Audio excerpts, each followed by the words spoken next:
Okay, so in today's video we are going to continue the Let's Build an Arcade Part 3. First video we touched on everything that you're going to need to get to follow these tutorials or this series of videos to have the same outcome as what I'm going to have at the end. Part 2, we built our two-player arcade panel. So the two-player arcade panel we got from Game Room Solutions. Typically, if you just want the panel, which is what I used, I didn't buy anything extra. You can get buttons and whatnot or a full kit, but he will send you a Zenmo encoder. Zenmo will not work with the image that we are going to be building. Our fresh Raspberry Pi, RetroPie, attract mode image is not going to work with Zenmo for how we're going to do everything here. So if you want to get the buttons and whatnot from him, get a full art, you know, the vinyl sticker printed out and whatnot, you're looking at, you know, paying close to double the price of just buying the panel itself. You can get the buttons, like I've linked in the description, and the sticks for a lot cheaper on Amazon, and also get your zero delay encoders that we are going to use.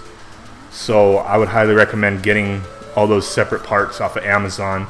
Even if you're not going to follow my build, when you're looking for buttons, if you just want to find something cheap that works all right, the buttons that I link to are really good.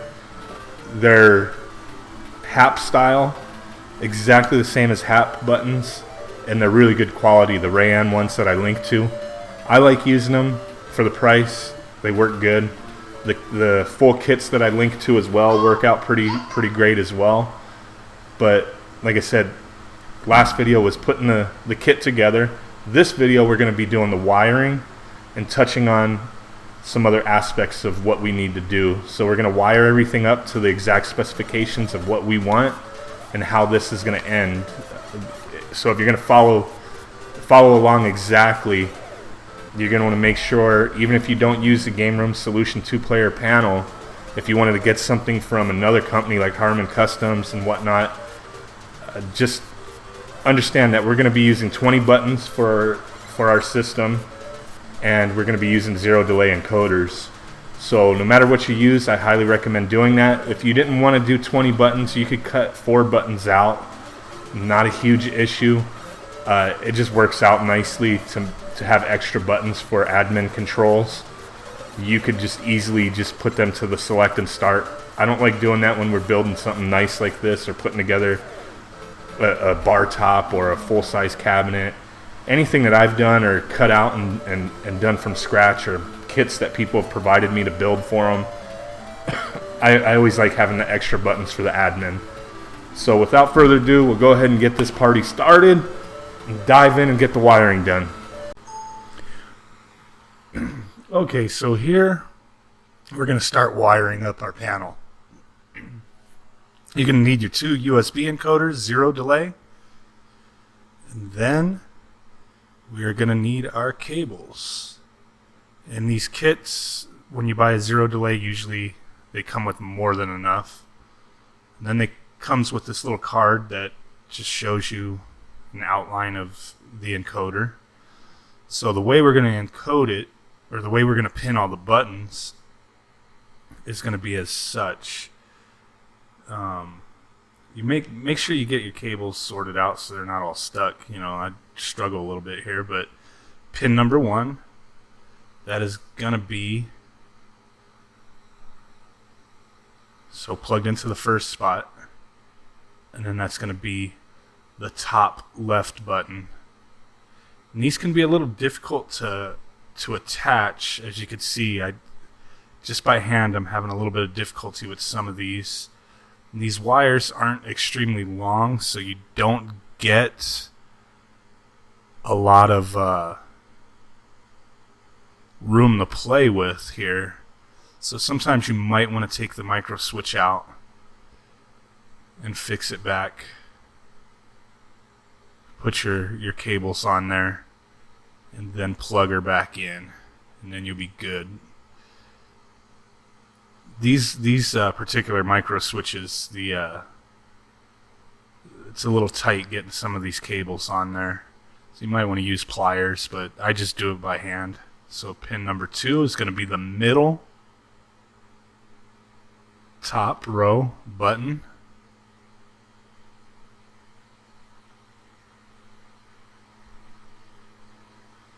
And these micro switches, since they're kind of wedged between the bottom row, is a little more difficult, as you'll see, to get in there. So you might want to just remove those and wire them and then put them back in. And then the bottom row, which is our top when we have this open, but it's really the bottom 3 buttons. Those are a little easier to attach the wires to. So then our third spot is going to be the last button on the top row. So that's pin number 3.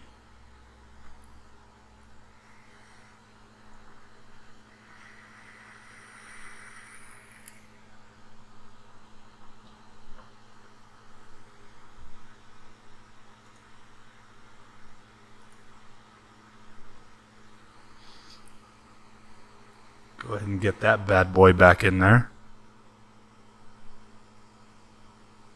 Now we're going to do our bottom 3 buttons. So the 4th pin is going to be the bottom left. These ones are a little easier to get on, but still, if you have little needle nose pliers, it makes it a little easier.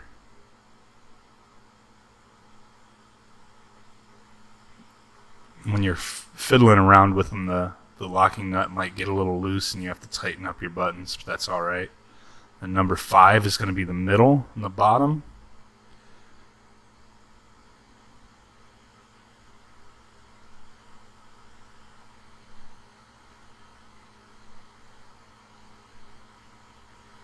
Like I said, you might want to re-tighten up the locking nuts on the buttons.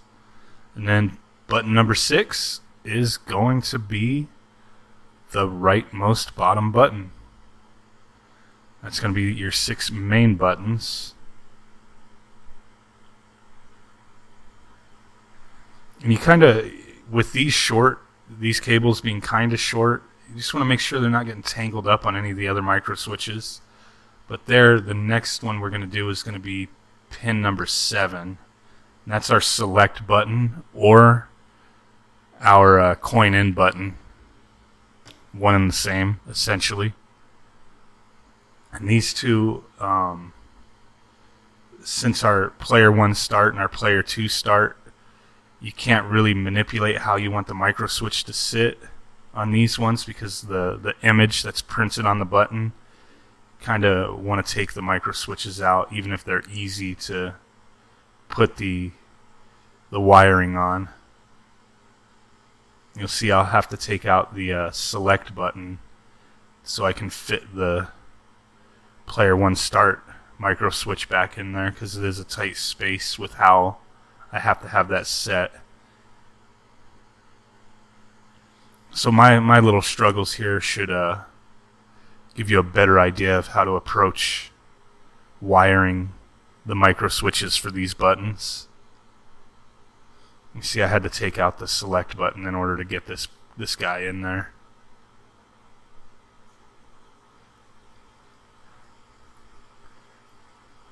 This is probably the more pain in the butt part, is wiring all the buttons versus actually putting them in there and putting this panel together. But that's alright. I did have to kind of bend them up a little bit on the start button. That way I can get the micro switch back in there. As long as you're not weakening the connection or weakening any of that, you should be fine. Then we'll go ahead and put our select, plug that into space number 7.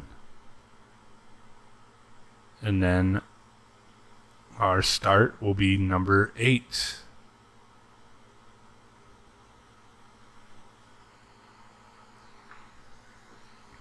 And then the next is going to be our admin buttons. I pin the first 2 to player 1, then the second 2 to player 2.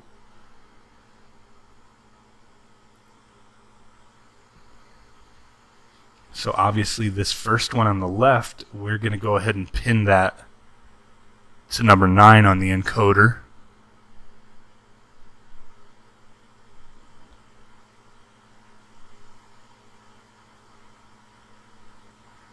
And then the next one over is going to be number 10, obviously.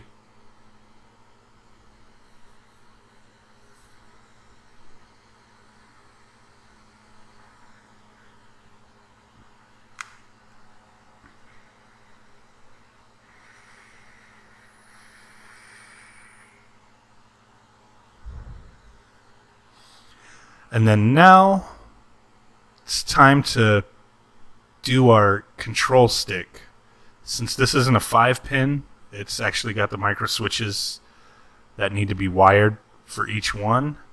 You're going to have to pay attention to the diagram here, how it's listed up, down, right, and then left.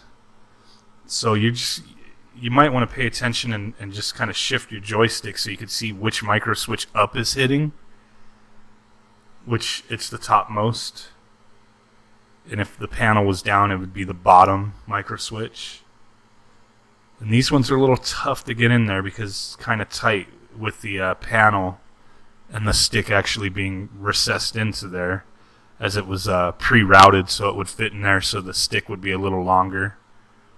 But yeah, the connections are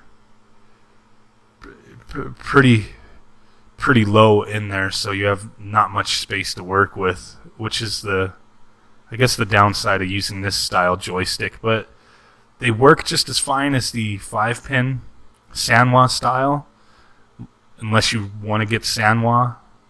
Either way, it's going to be fine. Sanwa, you will spend more money for them, and they are quality sticks. But these ones are pretty good. They're just as good. But you'll go ahead and do that up that we just pinned. That's going to be the first slot on those 4 pins on the encoder. Now that bottom rightmost is going to be the next one over on our encoder. So let's struggle and get that in there. So it gets a little tight. You can always splice your wires to make them longer if you want. Some kits might come with longer wires, some come with these. These are pretty standard.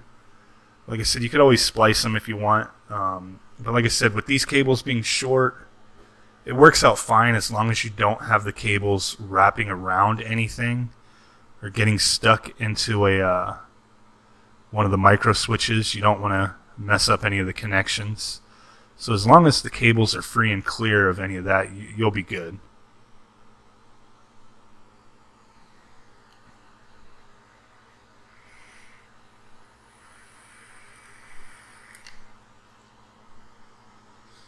So we go ahead and got that in there in the second spot. Next one is going to be right. So we're seeing that's the micro switch right is hitting.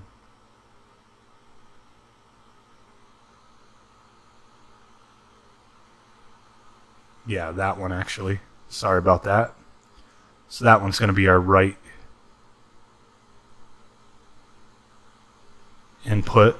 So we go ahead and get those connections on there.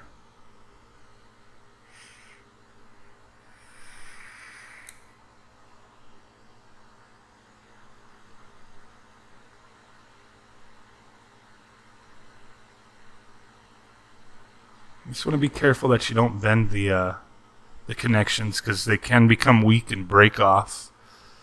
So even if you're using pliers, you got to be very careful. By hand, you might get a couple scratches if they're too tight, but just make sure you're not putting too much pressure on there. They do lock into place, so it's just your approach to getting them on there. So then our last micro switch on the control stick is going to be left. Go ahead and plug that bad boy in there.